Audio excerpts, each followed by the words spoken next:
Welcome back, institutional engineers and quants.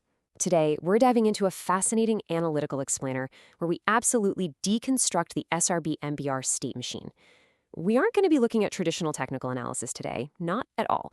Instead, we're exploring a rigid, rules-based architecture that's designed specifically to record structural contacts in the market, completely stripping away all that noise of subjective interpretation. Here is our roadmap for today. We're going to start with a model without prediction, move through the phase 1 expansion sequence and the phase 2 symmetrical return, break down the phase 3 state machine, dive into some real data and gap behavior, and wrap it all up with a clear map. All right, section 1, a model without prediction, discarding the signal. So, to really grasp this framework, we have to let go of the industry's exhausting obsession with predicting the future. The SRBMPR state machine. It's definitely not a trading indicator. It's not going to tell you to buy, and it doesn't tell you to sell. It is merely a definitive zero-signal behavioral connection sequence map. What that means is it strictly records structural contacts without ever generating predictive trading signals. By stripping away that desperate need to predict, we're left with a pristine, undeniable map of what the market has actually achieved. In fact, the foundational mantra here is prediction zero, signal zero. Any designations of left and right in this mapping system are absolutely not predictions about future price action. They solely indicate the direction in which a structural connection is being read and recorded on the map. Think of it like a strict accounting system for price structure, completely devoid of human bias. Moving on to phase 1, expansion sequence, or the upward build. This is where the structural foundation actually gets laid down in the ledger. When movement kicks off from that first side, it creates a sequential upward expansion. We log the initial base connection as state 1 to 1.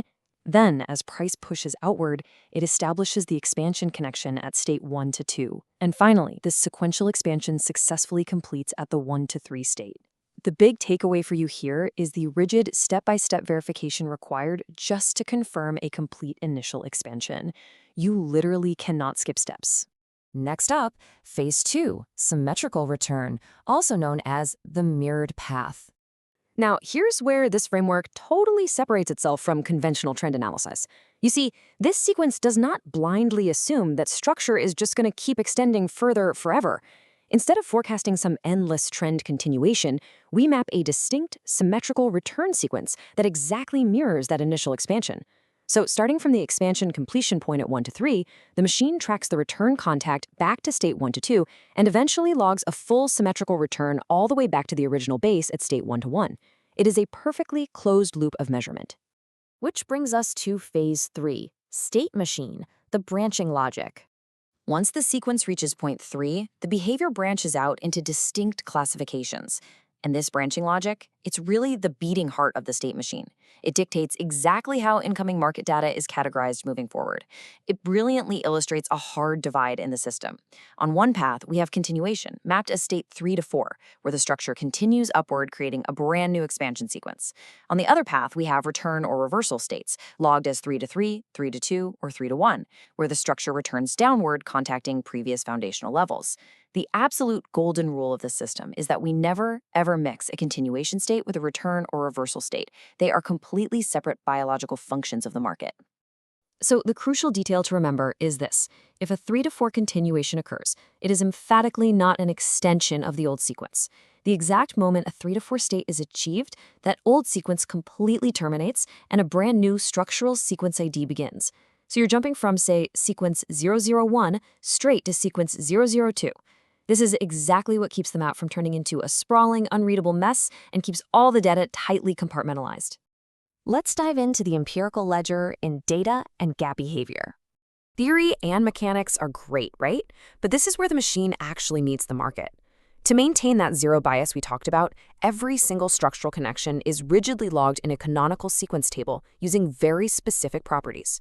The ledger requires a sequence ID and connection ID, specific source and target sites, precise timeframe and date timestamps, and exact source and contact high and low data. Plus, the entry, target, risk-reward state, behavior state, and the ultimate results are uncompromisingly logged. There is literally zero room for subjective interpretation here. Let's examine some actual numbers from the 1-minute gap behavior report. This ledger objectively logs outcomes based on the state machine's rules, and the data paints a super clear picture of structural reality. Consider gap ID 5 in the ledger. It's a long bias with 10 missing candles. The machine logged a continuation outcome with a massive 425.29 max favorable excursion against a relatively tiny 42.38 max adverse excursion. This proves the system is verifying sustained upward momentum cleanly. Conversely, check out gap ID 7. It's a short bias, but it logged a stark reversal state, pushing only 3.82 favorably before taking a punishing 500.06 path in adverse excursion. The state machine captures these extreme behavioral differences strictly by the numbers, totally validating real structural integrity without an ounce of guesswork. Now, checking out the 10-minute structural report, we see how the data systematically protects its own integrity. The system meticulously tracks missing structural data to make sure we only log verifiable contacts. Notice gap ID 3 from August 3rd in the dataset. The data flags true for both high side missing and low side missing. Because of this, the system explicitly flags this as an unverifiable order. If the machine cannot empirically measure the true sequence of highs and lows because of missing data, it simply refuses to validate the connection. That level of strict automated filtration is exactly why the map remains incredibly pure. Finally, our conclusion, a clear map. By collecting hundreds and thousands of these verifiable, strictly measured connections across multiple timeframes, from the 1 minute all the way to the 10-minute and beyond, we end up building a comprehensive behavioral map rooted purely in empirical measurement, not speculative fiction. So I want to leave you with this final provocative thought to consider. If we completely abandon the desperate need to predict and solely map measured returns and completions, how does our perspective on the market fundamentally transform?